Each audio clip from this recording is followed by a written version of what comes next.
राम नाम रटते रहो जब तक घट में प्राण, राम नाम रटते रहो जब तक घट में प्राण, तभी तो दीन दयाल के भनक पड़ेगी कान। श्री राम जय राम जय जय राम, श्री राम जय राम जय जय राम, श्री राम जय राम जय जय राम, श्री राम जय राम जय जय राम, श्री राम जय राम जय जय राम, श्री राम जय राम जय जय राम। नमस्कार दोस्तों, मैं प्रशांत आपका अपने बालाजी स्पिरिचुअल ज्ञान में स्वागत करता हूं। आशा करता हूं कि आप सब कुशल मंगल होंगे। आपके स्नेह और प्रेम से हम भी कुशल मंगल हैं और मैं बालाजी महाराज की पवित्र शक्तियों से कामना करता हूं कि बाबा आप सबके भंडार भरे, आपके कष्टों को दूर करें, आपके संकटों को दूर करें और आप पर अपनी विशेष कृपा बरसाएं।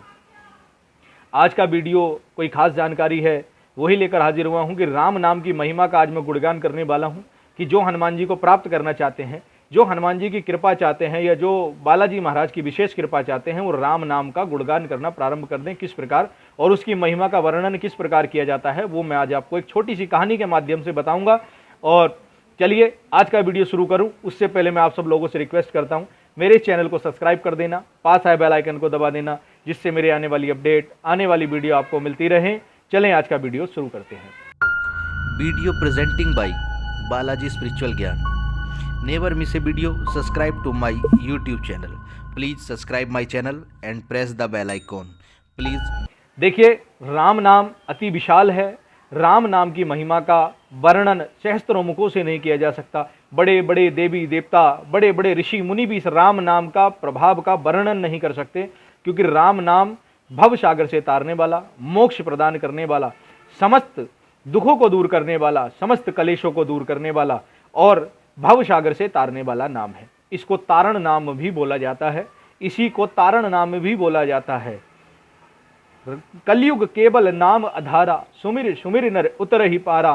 केवल युग में केवल राम नाम की ही महिमा का विशेष प्रताप है।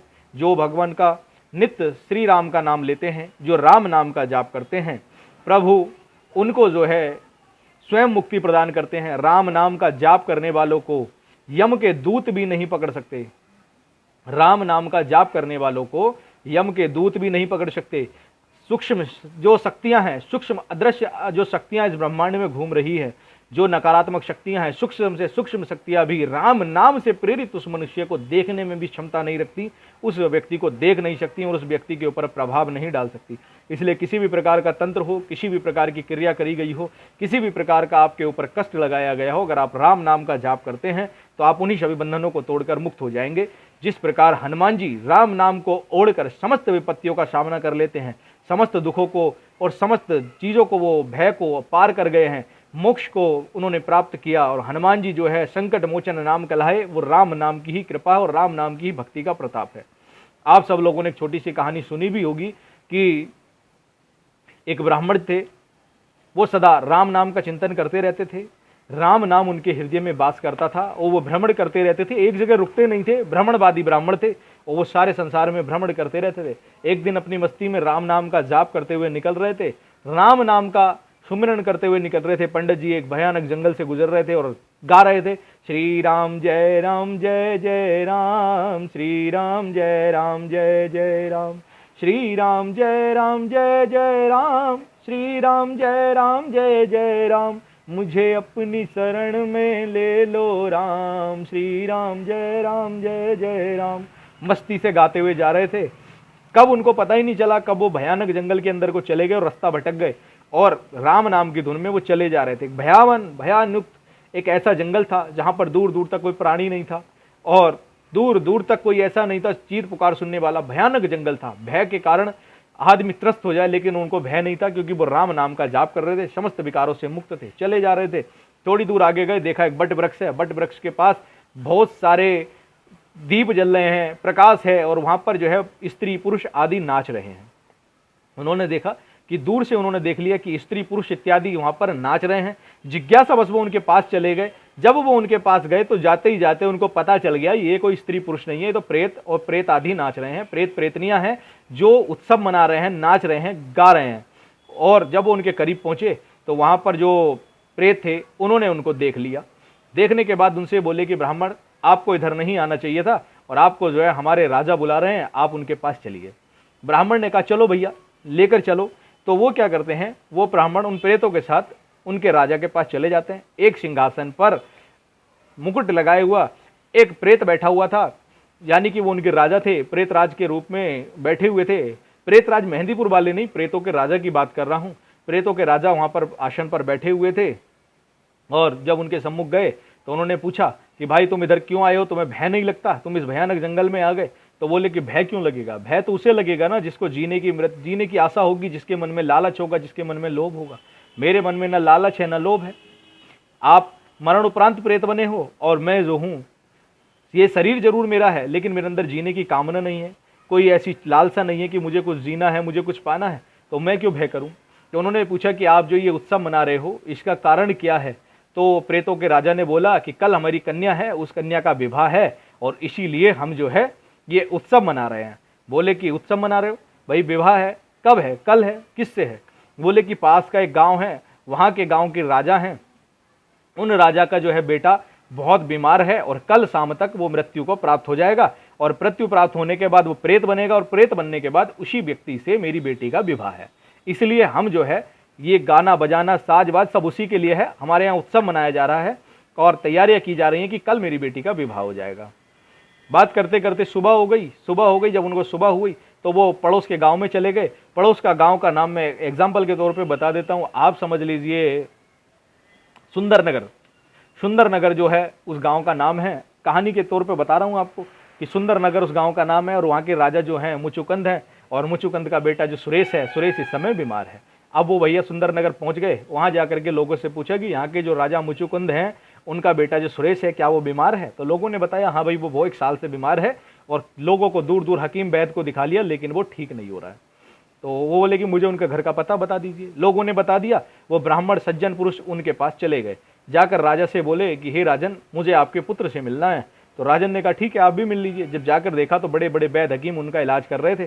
तो जैसे ही वो उनके पास पहुंचे उन्होंने उसके पास बैठ करके, लड़के के पास बैठ करके राम नाम का जाप शुरू कर दिया। जैसे ही राम नाम का जाप शुरू करा उस बच्चे की आंख खुल गई, जो आंखें भी नहीं खुल रही थी, जो अपने पलक नहीं खोल पा रहा था। राम नाम के प्रभाव से उस बच्चे की पलक खुल गई और उसने उनको ब्राह्मण को देखा। देखने के बाद मन ही मन से प्रणाम किया और उन्होंने बोला कि मुझे पता है कि आप मेरा अंत समय सुधारने के लिए आए हो और मैंने अनेक पाप किए हैं अपने जीवन काल में, मैंने असंख्य पाप किए हैं और उसी के प्रभाव के कारण से आज मैं बीमार हो गया हूँ और मेरी ये दुर्दशा है और मुझे ऐसा लगता है कि प्रभु ने ही मेरे उद्धार के लिए आज आपको भेजा है। ब्राह्मण बोले कि उस चीज को छोड़ो, लेकिन आज मैं तुम्हें एक मंत्र देता हूं, उस मंत्र का आप नियमित तौर पे अब जाप करना शुरू कर दो, आपका अंत समय सुधर जाएगा। ब्राह्मण आने लगे। जैसे जैसे शाम ढलने लगी लड़के की व्याधाएं बढ़ने लगी, लड़का परेशान होने लगा, प्राण खींचने लगे। यम के दूत उसे लेने के लिए आ गए और उसके प्राण जाने वाले थे। जैसे ही ब्राह्मण ने देखा कि उसके प्राण अब निकलने ही वाले हैं, ब्राह्मण ने उसके कान में राम नाम का स्मरण कर दिया और उससे बोले कि अब इस राम नाम को तू रटता रहे। उन्होंने राम नाम का उसके कान में स्मरण जैसे ही करना शुरू करा और उसके प्राण उस राम नाम को सुन के निकल गए। जैसे ही प्राण निकले वहां से ब्राह्मण उठे। उठने के बाद रात्रि हो गई। उसी बट वृक्ष के नीचे पहुंचे जहां पर वो एक दिन पहले गए थे, जहां पर प्रेत इत्यादि जो थे उत्सव मना रहे थे। आज वो क्या देखते हैं कि उस जगह मातम मना हुआ है, सारे प्रेत रो रहे हैं, सब लोग उदास बैठे हुए हैं। जो कल तक वहां पर उत्सव था आज उत्सव नहीं है, आज केवल भय के कारण और दुखी मलिन आत्माएं बैठी हुई रो रही हैं। तो उनके पास पहुंचे। उनके पास पहुंचने के बाद बोले कि भाई आज तो आपकी बेटी का विवाह था, आप रो क्यों रहे हैं। तो वो बोले कि रोना तो इसलिए है क्योंकि जिस बेटे से मेरी बेटी की शादी होने वाली थी उसका मोक्ष हो गया।